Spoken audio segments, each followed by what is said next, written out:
విజయవాడ కనకదుర్గమ్మ ముక్కుపుడక వెనుక ఉన్న రహస్యం ఏంటో తెలుసా? అమ్మవారి ముక్కుపుడకకు కలియుగం అంతానికి లింకు ఉందని పండితులు చెప్తూ ఉంటారు. ముక్కుపుడకను అందుకోవటానికి కృష్ణానది నీళ్లు దుర్గమ్మ సన్నిధికి చేరుకుంటాయని అంటుంటారు. అసలు ముక్కుపుడక వెనుకున్న కహాని ఏంటో ఈ రోజైతే తెలుసుకుందాం. దుర్గమ్మ ముక్కుపుడకకు కృష్ణమ్మ ఉగ్రరూపానికి లింకు ఉందని పండితులు చెప్తూ ఉంటారు. అది కూడా దుర్గమ్మ కృష్ణమ్మ మధ్య జరిగిన ఒప్పందం అంటూ ఉంటారు. ఆ ఒప్పందం ఏంటి? దుర్గమ్మ ముక్కుపుడకకు కృష్ణమ్మకు ఉన్న రిలేషన్ ఏంటో తెలుసుకోవాలంటే ముందు మనం చరిత్రలోకి వెళ్ళాలి. ఒకప్పుడు కృష్ణమ్మ భూమి మొత్తం నీరు పారాలి అనే ఆజ్ఞతో భూమి చుట్టూ ప్రవహిస్తూ ఉంటుంది.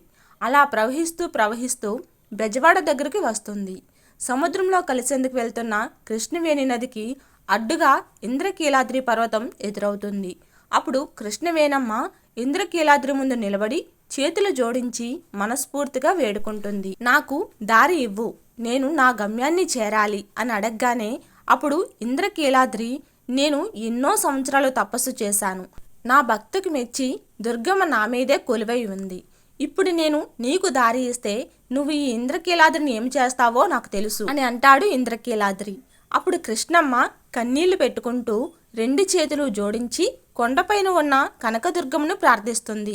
కృష్ణమ్మ భక్తికి మెచ్చిన కనకదుర్గమ్మ కరుణించి ఇలా అంటుంది, కృష్ణవేణి, నువ్వు అనుకున్నది జరుగుతుంది, కానీ నీ దగ్గర నుంచి నాకొకటి కావాలి అని అడగగానే వెంటనే కృష్ణవేణి, సరే ఇస్తానమ్మా, ఏది కావాలో చెప్పు అని కనకదుర్గమ్మను అడుగుతుంది.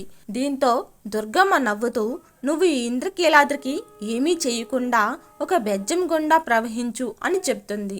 దుర్గమ్మ మాటలకు సంతోషించిన కృష్ణవేణి, నాకు దారి చూపావు మాత, కానీ మీకు నా దగ్గర నుంచి ఏం కావాలో చెప్పలేదు అని అంటుంది. దీంతో దుర్గమ్మ నవ్వుతూ, నాకు నీ ముక్కుపుడక చాలా నచ్చింది, దాన్ని నాకు అరువుగా ఇస్తావా అని అడుగుతుంది దుర్గమ్మ. దీంతో కృష్ణవేణమ్మ కూడా సంతోషంగా సరే అంటూ తన ముక్కుపుడకను తీసి కనకదుర్గమ్మకు అరువుగా ఇస్తుంది. ఈ కలియుగాంతం అయ్యే సమయంలో నేనే కొండ మీదకు ఎగిసి నా ముక్కుపుడకను తిరిగి తీసుకుంటాను అని చెప్పి ఇంద్రకీలాద్రికి ఉన్న బెజ్జం ద్వారా కృష్ణవేణమ్మ ప్రవహించి సముద్రంలో కలిసిపోతుంది. అప్పటి నుంచి బెజ్జం వాడగా పిలువబడిన ఆ ప్రదేశం కాలక్రమేణా బెజవాడగా, తర్వాత ఇప్పుడు విజయవాడగా మారింది.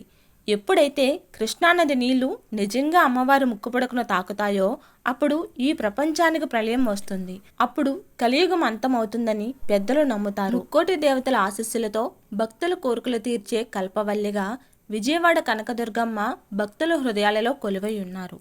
ఇంద్రకీలాద్రి చరిత్ర కేవలం ఒక పౌరాణిక గాథ మాత్రమే కాదు, అది చెడుపై మంచి సాధించిన విజయానికి నిదర్శనం. ప్రతి ఏటా జరిగే దసరా నవరాత్రి ఉత్సవాలలో అమ్మవారిని దర్శించుకోవటం పూర్వజన్మ సుకృతంగా భక్తులు భావిస్తారు. మీరు కూడా ఈ పుణ్యక్షేత్రాన్ని దర్శించుకొని ఆ జగన్మాత కృపా కటాక్షాలను పొందాలని కోరుకుంటున్నాను. ఈ వీడియో కనుక మీకు నచ్చినట్లయితే ప్లీజ్ లైక్ చేసి సబ్స్క్రైబ్ అయితే చేసుకోండి. అలాగే ఈ వీడియోపై మీ అభిప్రాయాలను కూడా కామెంట్ రూపంలో తెలియజేస్తారని ఆశిస్తున్నాను. జై దుర్గమ్మ, జై జై దుర్గమ్మ.